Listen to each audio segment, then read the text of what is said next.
3, 2, 1. From Rapid City, South Dakota, And the Hardrocker Podcast Network. focusing on stories on and off the playing surface. This is the Hardrocker Huddle. My name is Josh Van Valkenburg-Gernert. Welcome into the 38th episode of the Hardrocker Huddle. Today my guest is Hardrocker men's basketball player Jasper Reinalda. Thanks for joining us today. Thanks for having me, Josh. Just kind of getting started, talk a little bit about, what your life was like growing up, where you're from, what kind of got you interested in sports, interested in basketball. Yeah, so I was born in Arizona, in the Phoenix metro area, a little suburb called Glendale. Lived there until I was 12, and while I was there, I dabbled into a lot of sports when I was young. My parents thought that was really important to, teach me how to move. I was a very tall kid. I grew really quickly. So I did gymnastics and ballet for a number of years while I was young, and then I did some competitive swimming for a little while. That was all really great just to, teach me how to move. And then when I was 12, we moved to Corvallis, Oregon, which is where I grew up. And there I picked up track and field for a couple of years in middle school, and then started doing basketball seriously the sophomore year of high school.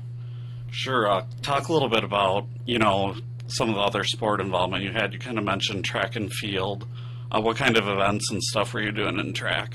Yeah, track and field was mostly just for fun. It was the only school-sponsored sport at my middle school, so everyone did it in the spring. I did some discus, I did some shot put, so that was fun. It was more for the community involvement and just being with my friends rather than actually wanting to do the sport. So, which is why I kind of dropped it when I graduated from middle school onto high school. Sure. What was it like growing up in Corvallis? What kind of stuff did you like out there? It's a great town. My dad attended Oregon State. My mom's from Salem, about 45 minutes up the road, and just the culture and the community of that college town is just wonderful. Going to OSU sporting events and just being around town. It's a small enough town where you see people that you know, but it's big enough that you don't know everyone. So it was a really great place to grow up.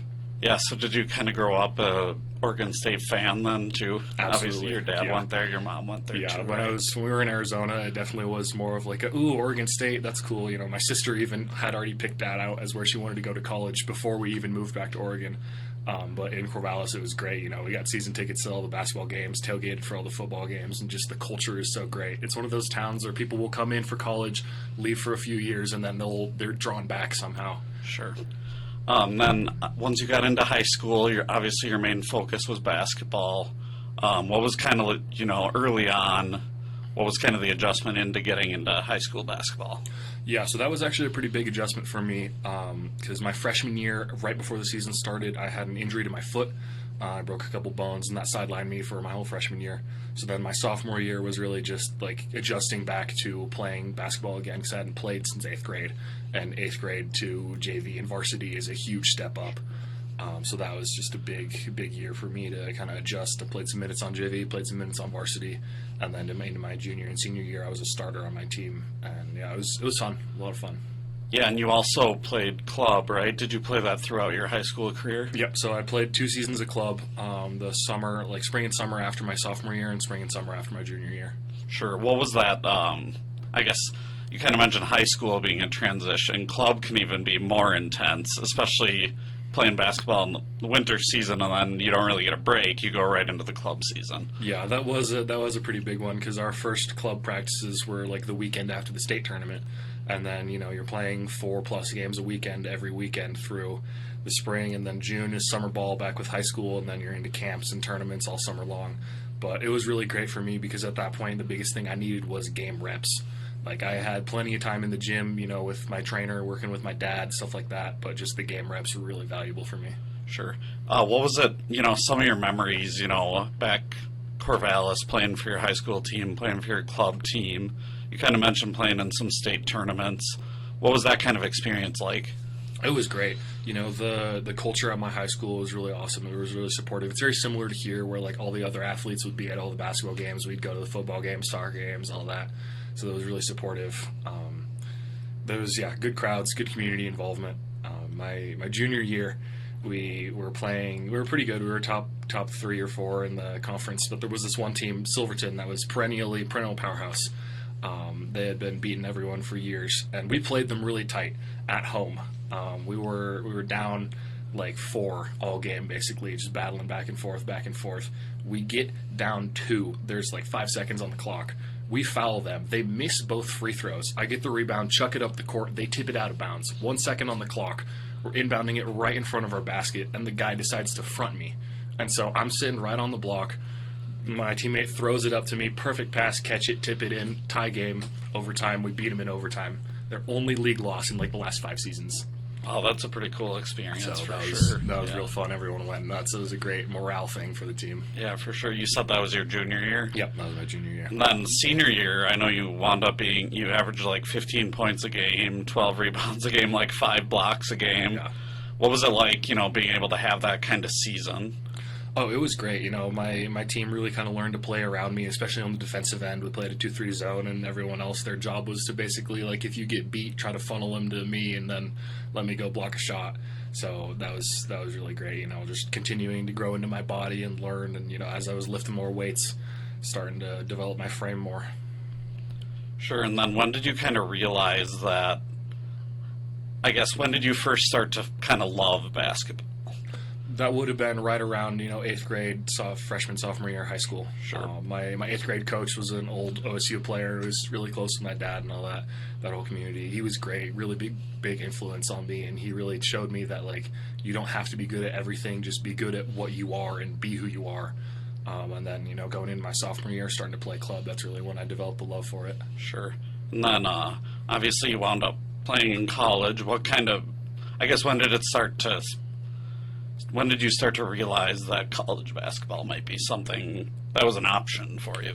Yeah, so that's always been a dream of mine. My dad played for Oregon State in the late 80s. And, as I played basketball in middle school and going into high school, I really thought, like, this is a great opportunity to get to see a different part of the world and get my education at the same time. Have this wonderful experience, teaches you the values of hard work and teamwork and things like that. That'll transfer into industry and careers. But, around my junior and senior year, I was really looking into reaching out to schools, going on some unofficial visits here and there. I had a pretty close relationship with Oregon State, and they were really helpful for me with forming my recruiting process. I played a couple open gyms with them. Their coaches were really, really helpful with that, just visiting schools here and there. And then kind of towards my senior year, I started to realize that I was very young for my year. Like, I was still 17 when I graduated high school.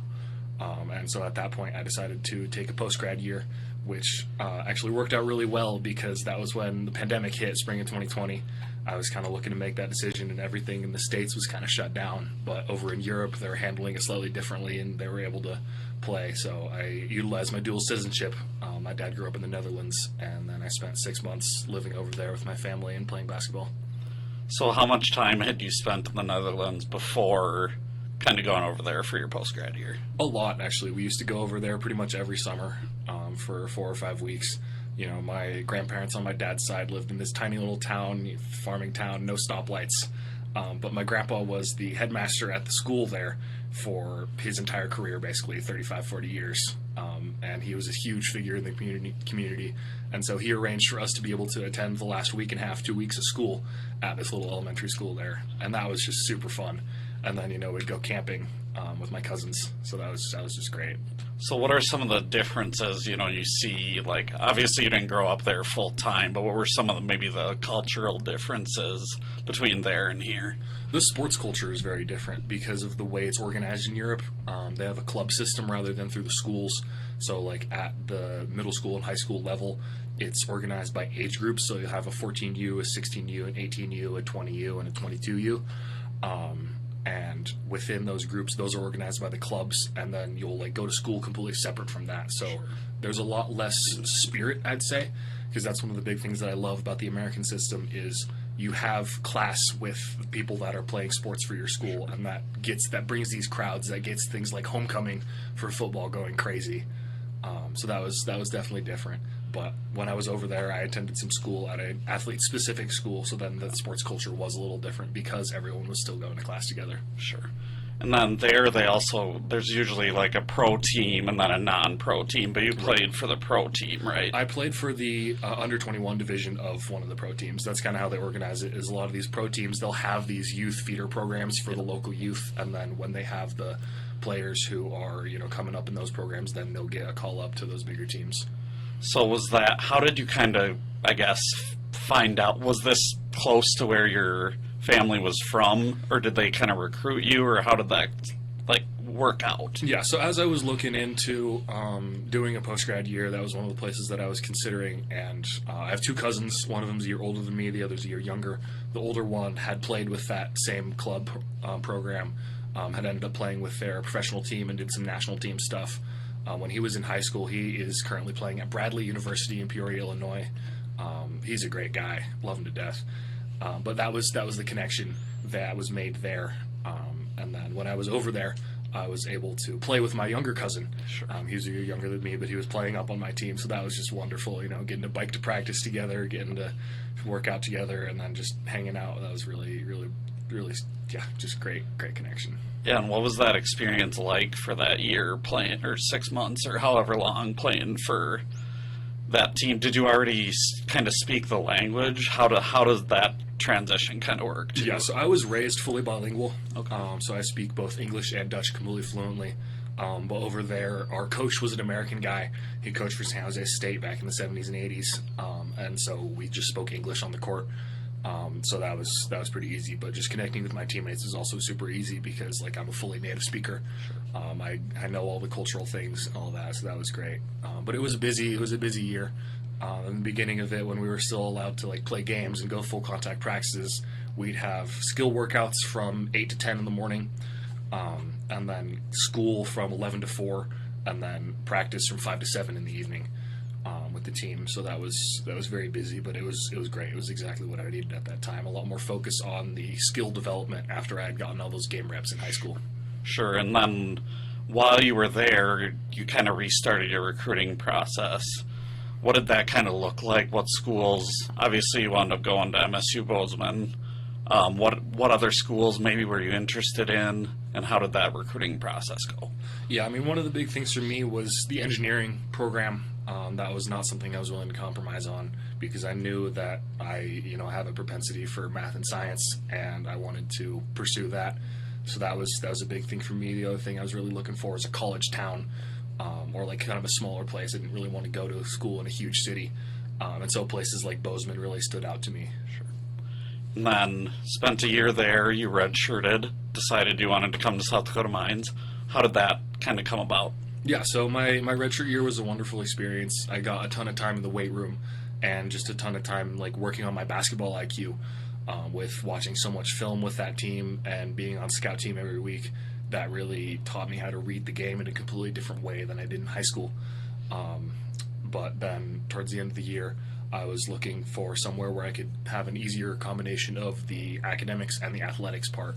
So that was kind of difficult when none of my teammates were studying similar things to me. But then coming here, I have class with 4 or 5 of my teammates in all of my engineering classes. That's just wonderful. I'm a big fan of that. You can study together. You're all kind of in the same boat. Yeah. You kind of mentioned you knew you wanted to be an engineer. So was South Dakota Mines a pretty obvious choice from the beginning, or were there other kind of schools you considered as well? Yeah, I was looking at some tech schools here and there, but one of the coaches at Montana State, the assistant coach who coaches the posts, played for Coach Glenn back in the day when Coach Glenn was at Wyoming. So that was kind of the connection that was made there. My coach at Montana State, Coach Haslam, reached out to Coach Glenn, got talking together, and then I came on a visit in late April. And after that, the decision was pretty easily made. Sure. Yeah, and you grew up in Corvallis. What was that kind of transition like? I know Bozeman's not the biggest town, and then Rapid City, too. So what was it kind of like to adjust to those, I guess, smaller cities? Honestly, not that bad. Corvallis is just under 60,000 people these days, and so Bozeman was just a little smaller than that. Rapid's a little bigger, but it's the town. The culture of the town is very similar, so that was pretty easy. And then, obviously, this is a very heavy academic-focused school. Was there a transition there from what you kind of did your first year in Bozeman to so far here? It's been different, I would say, because my first 2 semesters, I knew I was redshirting and I knew I wasn't traveling, and so I really loaded up on credits. I got all of my prerequisites and course things out of the way. I was taking 18 and 19 credits my first 2 semesters, so that was really busy, but a lot of that was math and sciences that I would have needed to take anyway to get into my engineering courses. But here with the more engineering heavy stuff, I'm really enjoying it. The professors in the industrial engineering department are great. They're really, I vibe really well with their teaching style, so that's been going well. And then obviously you haven't played a ton yet. What has that kind of been like? How do you kind of stay, I guess, game ready when you haven't really gotten a chance? How are you practicing? And then obviously I see you on the bench. You stay positive, so that's not an issue. But how do you kind of, give to your team while not being able to play every night? Yeah, I mean, I think the biggest thing that I can contribute at this point is my contributions in practice, because these guys, Mort, Jackson, they're playing against me every single day, and I am bigger than anyone they're ever going to play against. And so I think that's just a really valuable thing for them, because they get to body up against a 7'3", 300-pound guy in the post every day in practice. The guards have to shoot over my length, and I think that's a really valuable thing for them to be able to adjust to in games. Sure. And what about, personal growth? How have you felt that you've improved, this year? People think that, it's all about improving in games, but there's so much improvement that goes on in practice, that goes on in the weight room. How have you kind of used that to improve your game this year?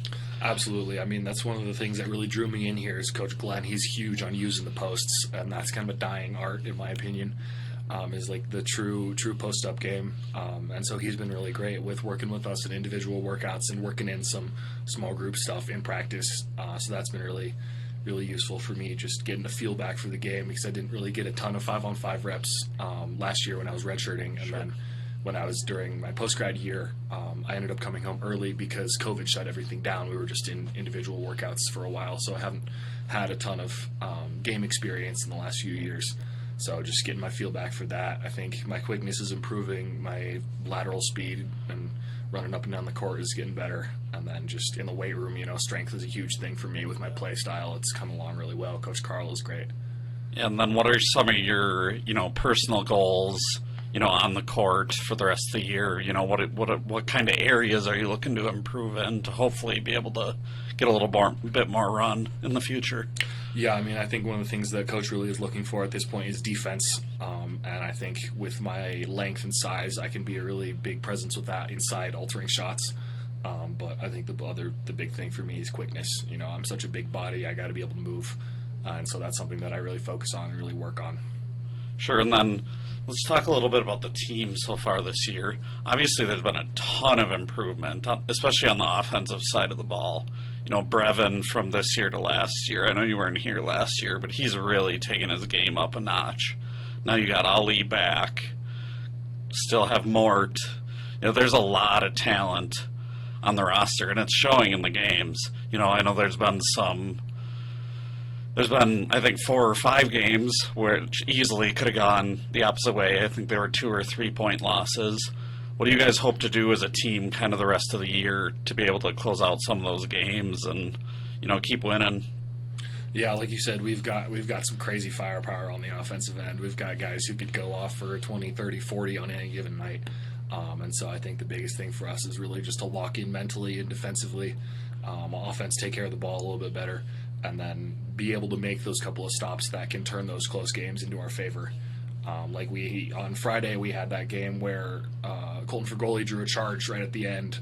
That really was a huge defensive stop for us, and just getting more and more of those will help us win those close games going forward. And the RMAC is a really competitive league, which I love. You're never gonna go out and not be a battle. Yeah. Every game is a battle, and that's just getting those stops, taking care of the ball. It'll be good. Coach is really harping on that in film and in practice, so I think we'll get there.